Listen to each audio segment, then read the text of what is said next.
어린 시절 나는 작은 시골 마을에서 자랐다. 그곳은 인구가 적고 대부분의 주민들이 서로를 잘 아는 평화로운 곳이었다. 하지만 마을의 북쪽 끝자락에는 아무도 쉽게 접근하지 않는 오래된 저택이 하나 있었다. 그 저택은 수십 년간 버려진 채로 남아있었고 마을 사람들은 그곳을 저주받은 집이라고 불렀다. 어느 여름밤 나는 친구 2명과 함께 그 저택에 가보기로 했다. 당시 우리는 모두 중학생이었고 무모한 용기에 휩싸여 있었다. 저택에 도착했을 때 거대한 달이 우리의 길을 비춰주었다. 문은 녹슬어 삐걱거렸고 집안은 암흑 속으로 빠져들어 가는 것처럼 보였다. 집 안으로 발을 들여놓자마자 한기와 함께 알 수 없는 불쾌한 냄새가 코를 찔렀다. 우리는 휴대폰 불빛에 의지의 집을 탐험하기 시작했다. 오래된 가구들이 여전히 방치되어 있었고 벽에는 어린아이의 것이 분명한 낙서들이 남아있었다. 그 낙서들은 어떤 잔혹한 이야기를 하고 있는 듯했다. 집의 2층에 다다랐을 때 나는 갑작스러운 발소리를 들었다. 계단을 오르는 소리였다. 친구들은 그저 바람이 만든 소리일 거라고 했지만 나는 묘한 불안감에 휩싸였다. 발소리는 점점 가까워지고 있었다. 우리는 서둘러 방 안으로 몸을 숨겼다. 숨을 죽이고 있던 중 우리는 기이한 노랫소리를 듣기 시작했다. 가까이서 들리는 듯한 그 노래는 마치 어린아이가 부르는 자장가 같았다. 나는 그 소리가 창문 너머 정원 어딘가에서 들려온다고 느꼈다. 겁에 질린 우리는 그곳을 벗어나기로 결심했다. 그러나 우리가 도망치려 할 때 집의 문은 마치 보이지 않는 힘에 의해 닫혀버렸다. 더구나 저택의 온 벽은 각자 기쿵쿵거리는 소리로 울리기 시작했다. 좌우로 계속 흔들리며 마치 집 전체가 우리를 집어삼킬 듯 무언가를 호소했다. 그때였다. 친구 중 한 명이 창문을 통해 탈출하자고 말했다. 우리는 창문을 열고 밖으로 나가는데 성공했지만 무언가의 시선이 계속 우리를 뒤쫓고 있는 듯한 느낌을 받았다. 저택에서 빠져나와서야 우리는 무언가 끔찍한 것을 놓치지 않았다는 한도감보다 무슨 큰 실수를 저질렀다는 불길함으로 가득 찼다. 그날 이후 마을 곳곳에서 이상한 일들이 일어나기 시작했다. 낯선 환영이나 설명할 수 없는 소리들이 마을 주민들을 괴롭혔고 그 저택 주변에만 가면 동물들도 기이한 행동을 보였다.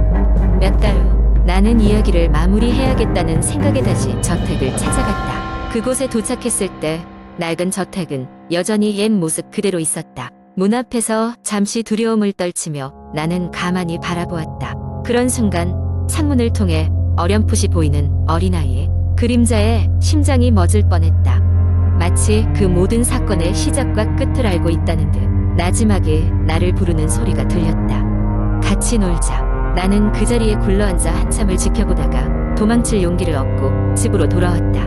그리고 그 이후로 나는 다시는 그 저택으로 발걸음을 옮기지 않았다. 그러나 마을에 전해지는 소문들로 인해 그 사건은 여전히 나의 머릿속을 떠나지 않는다. 밤이 되면 아직도 어디선가 들려오는 그 자장가 소리는 나를 괴롭힌다.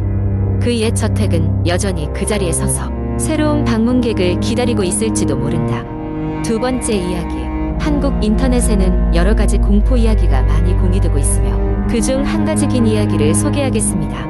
이 이야기는 달빛 무덤가의 소녀라는 제목의 이야기로 인터넷 커뮤니티에서 자주 목격되는 이야기 중 하나입니다. 이야기의 주인공은 평범한 대학생인 지훈이다. 그는 항상 반복되는 일상에 지루함을 느끼고 있었으며 어느 날 친구들과 함께 기분 전환을 하기 위해 밖으로 나가기로 한다. 친구들은 무덤가에서 밤을 보내는 도전을 제안했고 지훈은 호기심 반, 불안함 반으로 제안을 받아들였다. 무덤가는 도심에서 조금 떨어진 외곽에 위치해 있었다. 도시의 불빛에서 멀어질수록 차는 어둠 속으로 깊숙이 들어갔고 주변은 점점 적막해졌다.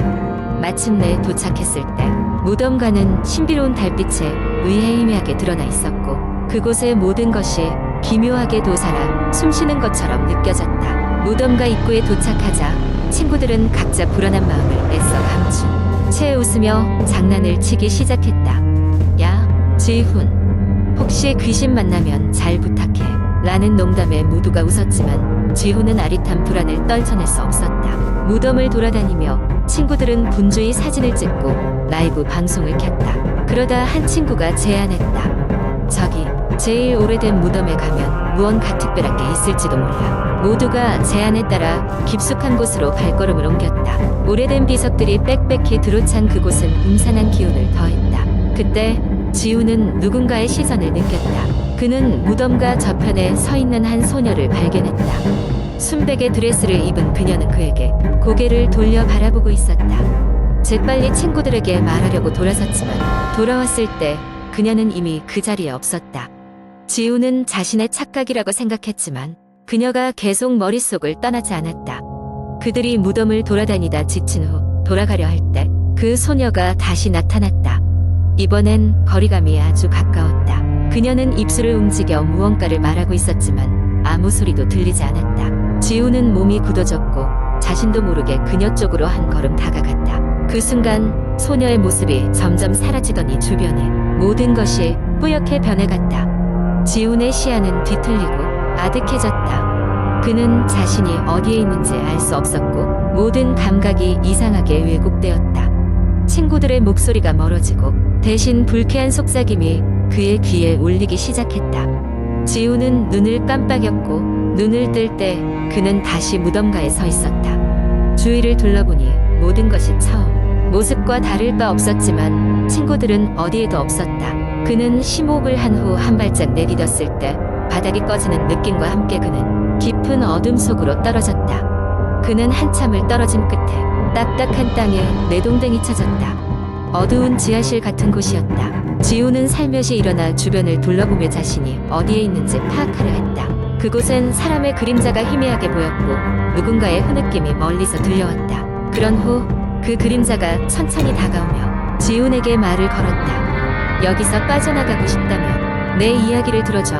목소리는 소녀의 것이었고 지훈은 그 목소리에 끌리듯 고개를 끄덕였다. 소녀는 오래전 이곳에 묻힌 자신의 이야기를 시작했다. 그녀는 억울하게 죽임을 당했으며 자신의 이름조차 잊힌 채 이 무덤가에 묻혔다고 했다. 그녀는 자신의 이야기가 전해져야 비로소 이곳을 떠날 수 있다고 말했다. 소녀의 이야기를 모두 듣고 난 지우는 마치 꿈에서 깨듯 눈을 번쩍 떴다.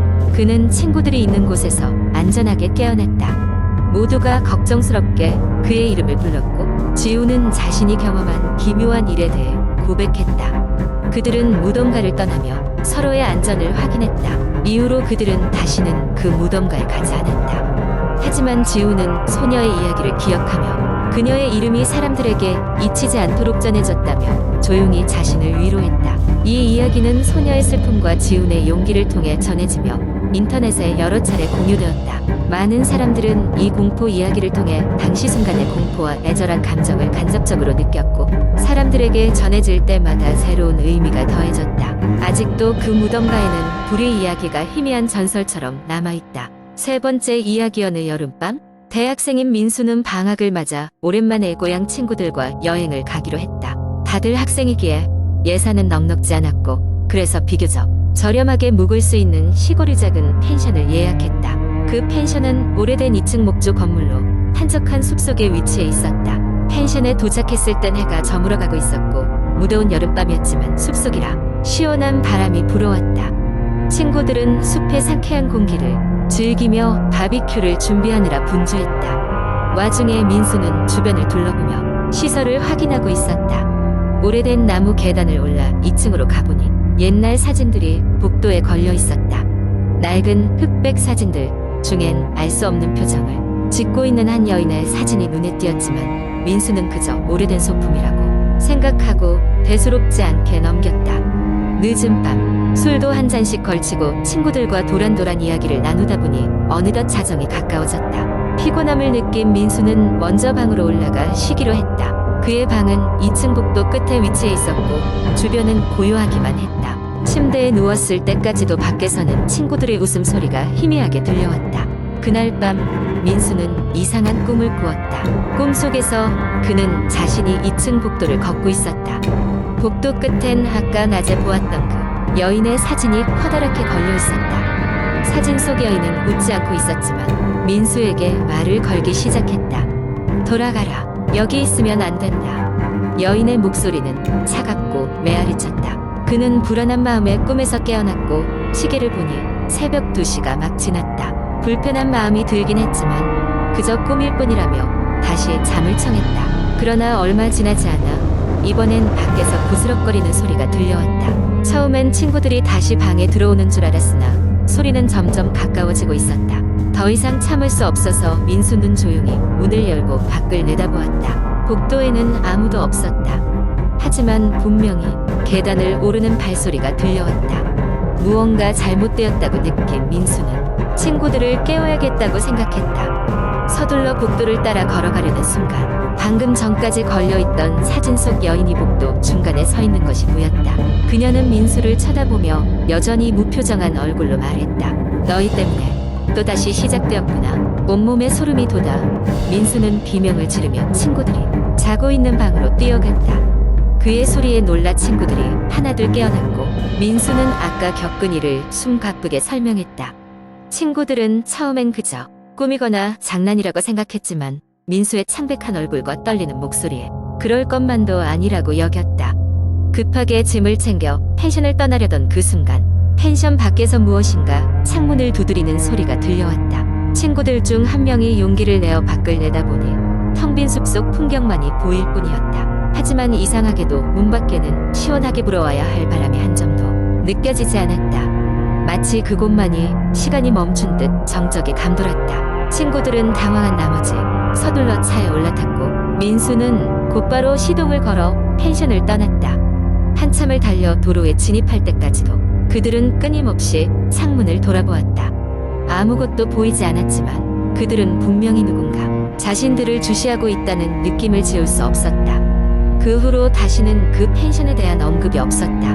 인터넷으로 찾아봐도 그런 장소는 존재하지 않았고 마을 사람들이나 여행사에서도 그에 대한 정보를 아는 사람이 없었다고 한다. 다만 그날 이후 민수와 그의 친구들은 절대 낯선 곳에서의 저렴한 숙소에는 가지 않기로 맹세했다. 그리고 가끔 민수는 사진 속 여인의 모습이 문득 떠오를 때마다 아직도 등골이 오싹해지곤 했다. 그 펜션은 과연 진짜였을까? 아니면 그저 집단 환상에 불과했던 것일까? 지금도 그 수수께끼는 풀리지 않은 채 그들만의 공포로 남아있다.